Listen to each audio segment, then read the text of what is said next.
and you wouldn't even really see the kill. Like that's it. Like you hit him with the syringe, and then there's that yeah, like you would psychedelic shit, and that's it. you would see your character lunge in, and like before he made the stab, you just get all like psychedelic freaky deaky shit, and then next thing you know, the guy you stabbed is on the ground, and you're standing over him. It's like, what the hell? Like you guys like just sucked all the fun out of this. Right. I mean, the whole point of the Manhunt game is that it was kind of like the Saw of the video game world. Because Saw was really the first movie to be like, fuck you, we're going to be really gory. Like, you were going to see a guy cutting off his leg. Yeah. You know? I mean, there were movies that were pretty gory before, but not mainstream like that, the way Saw was. And Manhunt was kind of the first video game to be that gory and that mainstream. Well, not only that, but I mean, it gave you options when you killed somebody. It did. Like, if you had a baseball bat... no other game really did. Yeah, I mean, if you had, like, a baseball bat, there were 3 different kills you could do with that. You had a chainsaw, you had, a fucking brick, and it was all about stealth, man. Yeah, that was part of the fun of the game, really, was stealth. Yeah, like, dude, I remember playing it so much in freaking college. Like, you, me, the ex-girlfriend, all that shit. Fucking everybody loved fucking playing it, man. Yeah. Hey, if chicks like it, it's not that bad. I think she just tolerated it because I was playing it. And we were together, so, there was that. That's true, yeah. I mean, she was kind of like the Disney chick, so. Kind of, yeah. Yeah, so for her to be like, yay, Manhunt, would be like, Here's the thing, though. Like, I remember going over to her house one time, and she's like... Severed head? No. That would have been pretty fucking hilarious. But no, I went over there, and like before I went over there, she's like, "Oh, by the way, can you bring Manhunt? I want to show my dad." Oh Jesus! I'm like, I don't think he's gonna like it. She's like, no, it's okay. He plays Wolfenstein. I'm sure he'll like this game. It's like, all right. So, man, this is a different kind of killing than Wolfenstein. Yeah, a little bit. A little bit more hands-on and aggressive. Little bit. So I'm playing the game, and he's like, I'm continuing a level, and he's like, "So really, what's the point of this game?" I said, "So here's the backstory. This is what you got to do."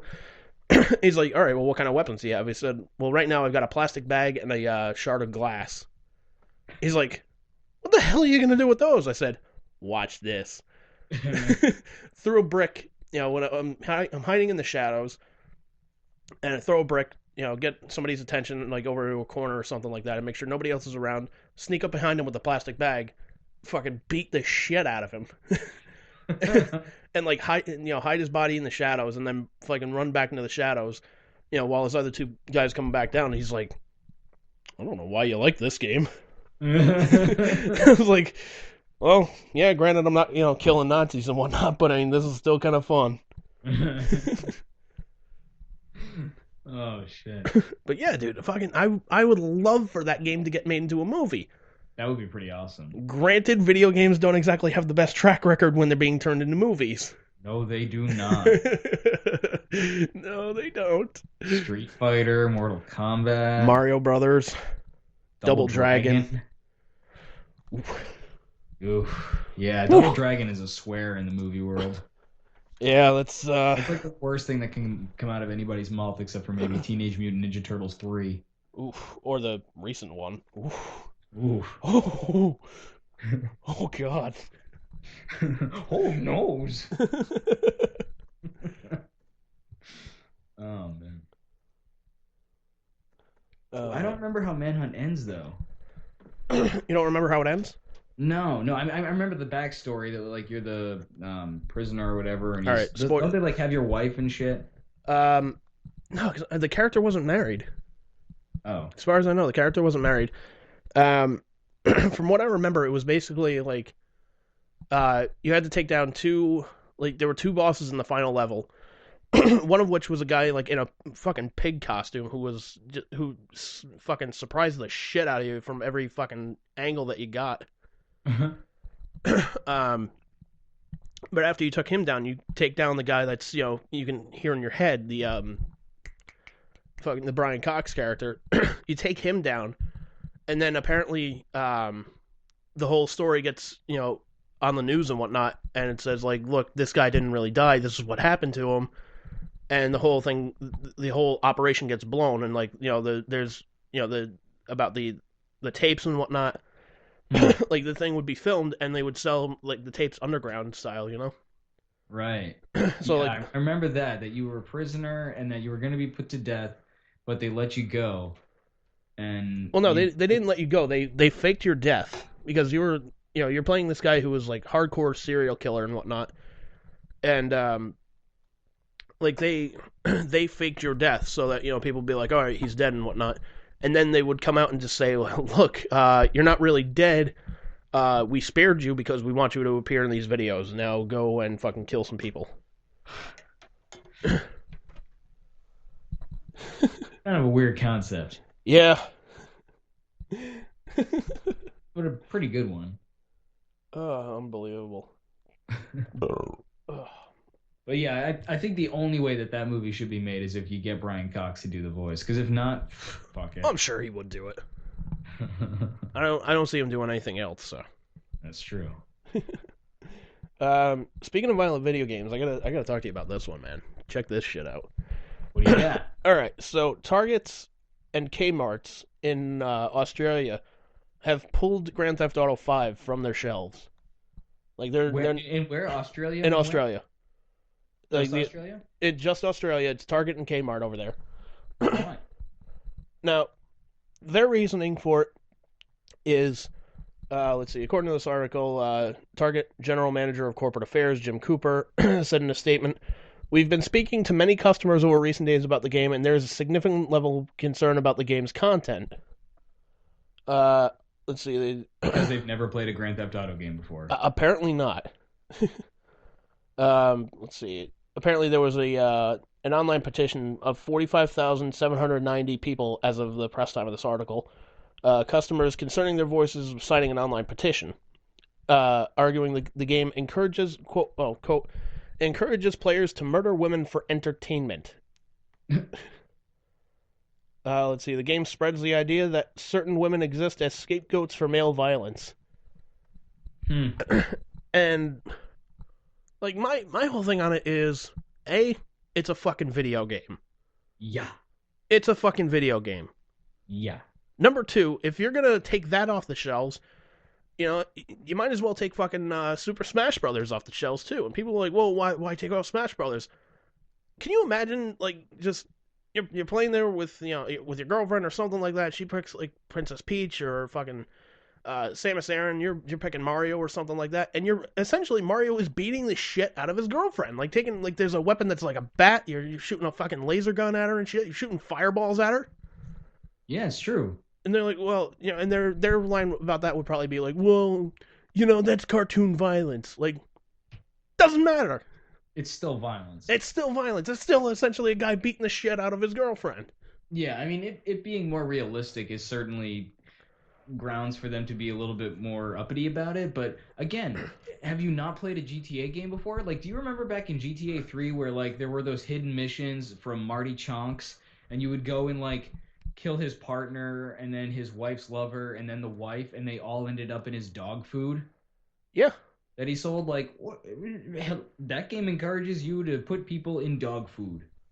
Like, I think that's a lot, maybe not a lot worse, but it's pretty bad. Yeah, and you know what, man, if you want to take that it makes you want to do something angle, yeah, because I played Grand Theft Auto 3, now I want to go kill people and make them into dog food. Yes, of course. Yeah, and like here's the thing. I played Grand Theft Auto 2 and 3 and whatnot. I haven't played 4 or 5 because I'm just like, you know what, man, it's essentially the same fucking shit. So my friend Sean sorry to interrupt, but my friend Sean actually has this funny story about when he used to play Grand Theft Auto 1, and I guess there were Hare Krishnas in it, and you could light them on fire, and it would say Garanga if you lit a certain number of them on fire. I don't know what the fuck that means. But he would run around going, finding all the Krishnas, lighting them on fire. Which is terrible, obviously, but anyway. It is terrible, but you know what, man? But he didn't go out and light fucking Hare Krishnas on fire, and that's my point. Exactly. Like, and here's the thing, like the rating system is fucking bullshit, because how many times have you gone into like a GameStop and there's a kid, with their parent buying a fucking game that's out of their, their rating range, so to speak. Pretty much every time I've gone to one. Exactly. I remember the kid's like, I like that game, and the parent's like, no, I don't think you should, and the kid's like, I like that game, and the parent's like, all right, fine, fuck you, buy the game, at least you'll shut the fuck up. Exactly.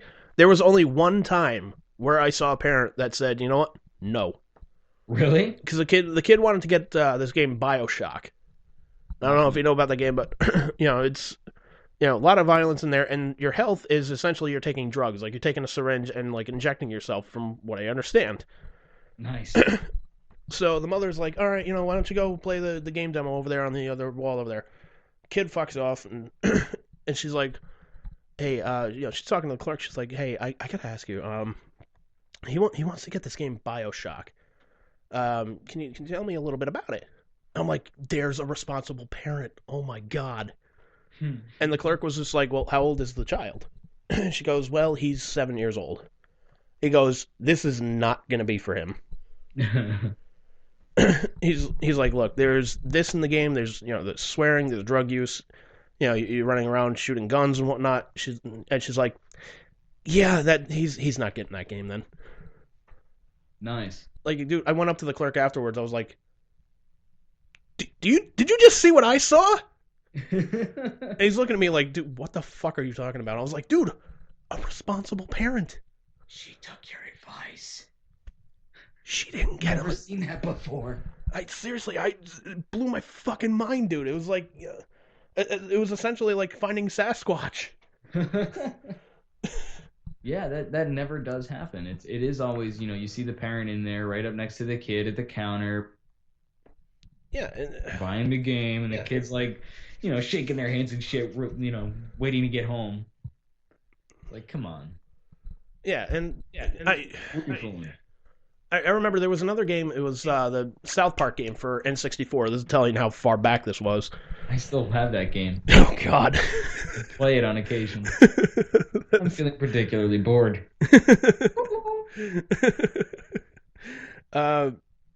So I'm in GameStop, and it's a grandparent and the grandchild, and they plunked down the fucking South Park game, and the rating on it was adults only, from what I understand, or mature, I think was the rating on it. So the lady at the counter is just like, if this is for him, this is out of the rating. She's like, I can still sell you the game because you're the adult, you're the one buying it. But she's like, it contains foul language and cartoon violence and dirty toilet humor. She's like, is that okay? And he just looks at the kid. He's like, he's gonna be doing worse shit. I'm just like, okay, there's two angles on this one. Irresponsible grandparent / coolest grandparent ever. He's probably gonna be injecting drugs into his eye next week. It's all right. He'll be in rehab by the time he's 18, anyways. Almost just made him sound like Daryl from fucking from Storage Wars. I could sell those syringes for $5 all day long. South Park video game, that's $50 all day. Where's the Rumble Pack? This thing is just crap and cash. It's been a while since I did that voice. All right. Welcome back. Welcome back, Daryl. Hey, it's good to be back. For a second, before you mentioned who you meant, I thought you meant like Daryl from The Walking Dead. It's kind of hard to do his impression. Yeah, it really is. I mean, it's really just Norman Reedus' voice. I mean, it's kind of tough to pull that one off. Yeah, See, it is. there's really it's kind of non-distinct. It's very non-distinct, and I don't know how you work on your impressions, if you do any. No. I certainly haven't heard any. I don't work on impressions. I just do the one, I don't know. Occasionally I'll try a voice, but it's not like I'm working on it or something. Well, if I ever worked on a voice, it was always like you go to a carnival or something like that, and you see somebody working on a caricature or something like that. I would try and take that one element from that person's voice and try and imitate that. Mm-hmm. And that's how Daryl came about, because you listen to him, he always talks like this. Yeah, it's true. Liz has told me that apparently I'm pretty good at mimicking singers, like the way singers sound. So like from one singer to another. So I guess that's kind of doing an impression of the person, but just singing instead of speaking. Yeah, and you do it pretty much dead on Kurt Cobain. When I used to do Kurt Cobain, yeah, but yeah. Since I value my throat, I don't do that anymore. There's a couple of tough ones out there. Like sometimes